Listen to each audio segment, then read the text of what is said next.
नमस्कार मित्रांनो, आज आपण पाहणार आहोत फ्रिक्वेन्सी मॉड्युलेशन.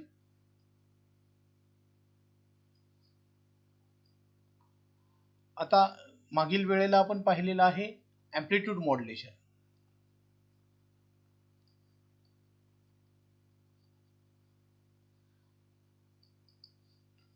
एम्प्लिट्यूड मॉड्युलेशन मध्ये आपण कॅरियरचं एम्प्लिट्यूड बदलत होतो instantaneous amplitude of modulating signal बरोबर, आणि त्याच वेळेला त्याची फ्रिक्वेन्सी आणि फेज स्थिर ठेवत होतो बरोबर. आता आपण काय करणार आहोत फ्रिक्वेन्सी मॉड्युलेशन मध्ये, तर ही जे मॉड्युलेटिंग सिग्नल आहे या मॉड्युलेटिंग सिग्नलचं एम्प्लिट्यूड जसं बदलेल त्यानुसार आपण या कॅरियरची फ्रिक्वेन्सी बदलणार आहोत, आणि याचं एम्प्लिट्यूड मात्र काय होणार आहे, कॉन्स्टंट राहणार आहे, आणि याची फेज सुद्धा कॉन्स्टंट राहणार आहे बरोबर. म्हणजे थोडक्यात सांगायचं झालं तर frequency modulation is the process in which frequency of carrier signal is changed in accordance with modulating signal by keeping amplitude and phase of carrier signal constant. Okay, ही झाली डेफिनेशन आपल्या फ्रिक्वेन्सी मॉड्युलेशन. आता आपण frequency मॉड्युलेशनचं explanation पाहूया की इथं modulating सिग्नलच्या amplitude नुसार या कॅरियरची फ्रिक्वेन्सी कशी बदलते ते पाहायचे आपल्याला. हा मॉड्युलेटिंग सिग्नल घेतला आपण. ओके, या बिंदू ए जवळ जर पाहिलं तुम्ही तर ए जवळ व्होल्टेज मॉड्युलेटिंग सिग्नलचं 0 आहे, आणि 0 असेल तर कॅरियरची जी फ्रिक्वेन्सी आहे मूळ फ्रिक्वेन्सी, ज्याला आपण रेस्टिंग फ्रिक्वेन्सी म्हणणार आहोत,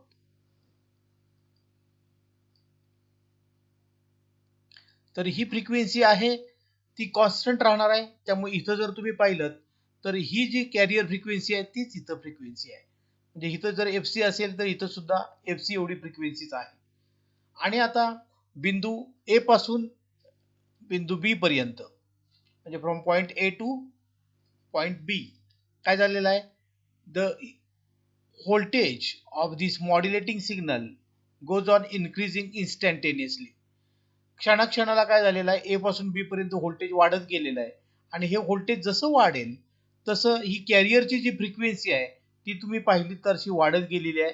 म्हणजे यातलं स्पेसिंग जे आहे ते कमी कमी होत चाललेलं आहे. आणि इथं ज्या वेळेला बी बिंदूवर आपण पाहिलं तर व्होल्टेज जास्त आहे, आणि त्यावेळेला इथं फ्रिक्वेन्सी जास्त आहे. ओके, तर ही जी जास्तीत जास्त फ्रिक्वेन्सी आहे ज्याला आपण लेबल केले एफ मॅक्झिमम. आता बिंदू बी पासून सी पर्यंत जर पाहिलं तर पुन्हा हे व्होल्टेज इन्स्टंटेनियसली कमी कमी होत गेलेलं आहे, आणि सी जवळ पुन्हा 0 झालेलं आहे. म्हणजे कॅरियरची जी फ्रिक्वेन्सी आहे ती पूर्ववत येईल.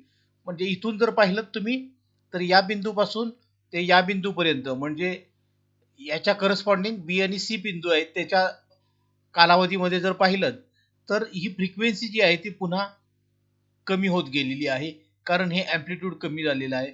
आणि सी बिंदूवर इथं मूळची फ्रिक्वेन्सी आलेली आहे, म्हणजे त्याला आपण रेस्टिंग फ्रिक्वेन्सी असं म्हटलेलं आहे. आता बिंदू सी पासून डी पर्यंत व्होल्टेज हे ऋण दिशेने वाढत गेलेलं आहे, आणि म्हणजेच शून्यापेक्षाही कमी झालेलं आहे. अशा केसमध्ये ही जी फ्रिक्वेन्सी कॅरियर फ्रिक्वेन्सी जी आहे, जी मूळची रेस्टिंग फ्रिक्वेन्सी याच्यापेक्षाही मूळ फ्रिक्वेन्सीपेक्षा ही फ्रिक्वेन्सी कमी होत जाणार आहे, आणि त्यामुळे इथं स्पेसिंग तुम्हाला या एका एका सायकल मधलं जे स्पेसिंग आहे ते वाढलेलं दिसेल, आणि इथं कमीत कमी फ्रिक्वेन्सी तुम्हाला दिसेल बिंदू डी वर जर पाहिलं तर.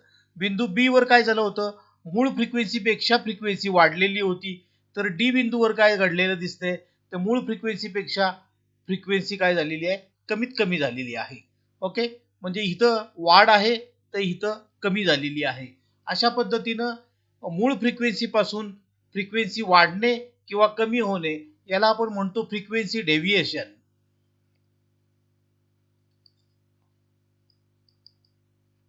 ओके, तर हे फ्रिक्वेन्सी डेव्हिएशन इथं घडलेलं आहे. सी वर मूळ फ्रिक्वेन्सी आहे, त्याच्या वरच्या भागामध्ये इथं डेल्टा एफ न फ्रिक्वेन्सी चेंज झाली, आणि या खालच्या भागामध्ये सुद्धा डेल्टा एफ न फ्रिक्वेन्सी इथं कमी झालेली आहे आणि इथं वाढलेली आहे. ओके, तर अशा पद्धतीनं मॉड्युलेटिंग सिग्नलच्या ॲम्प्लिट्यूडनुसार काय होतं तर कॅरियरची फ्रिक्वेन्सी चेंज होते. बिंदू डी पासून ई पर्यंत काय झालेलं आहे, पुन्हा हे निगेटिव्ह व्होल्टेज कमी होत जाऊन शून्य झालेलं आहे. तशी ही फ्रिक्वेन्सी जी कमीत कमी झाली होती ती पुन्हा थोडी वाढायला लागून पुन्हा इथं बिंदू ई वर पूर्ववत झालेली आहे.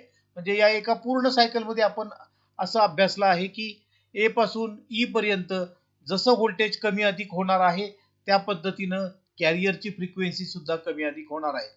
तर या कॅरियरच्या फ्रिक्वेन्सीमध्ये जो बदल घडतो या बदलाला आपण म्हणतोय फ्रिक्वेन्सी डेव्हिएशन, म्हणजे change in frequency from its resting frequency, that is called as frequency deviation.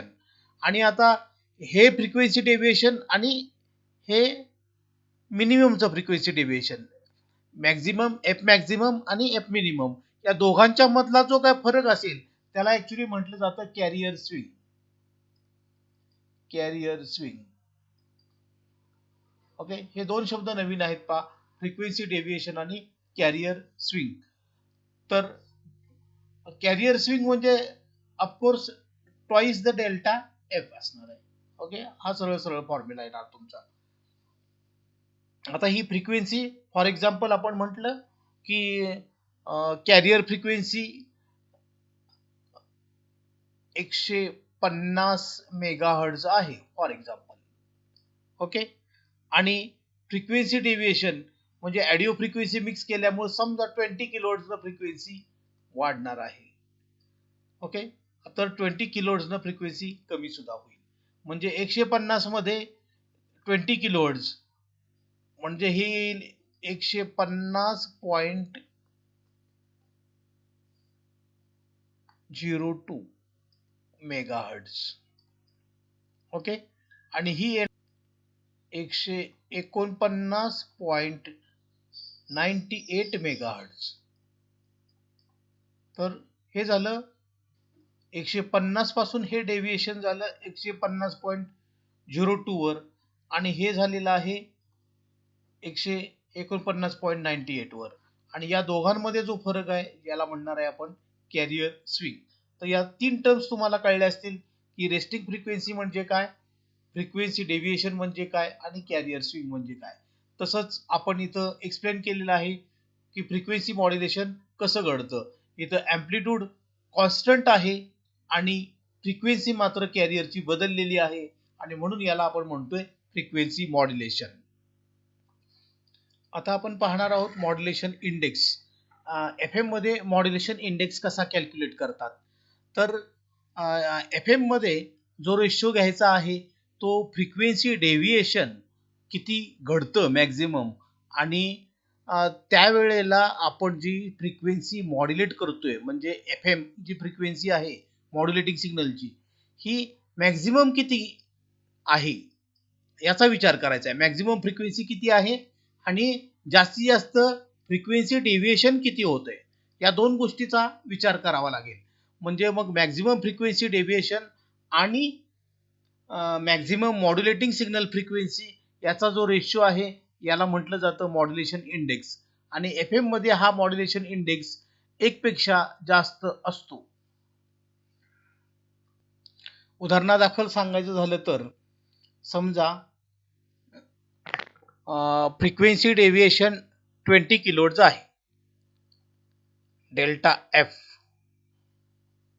Is equal to 20 kilohertz आहे.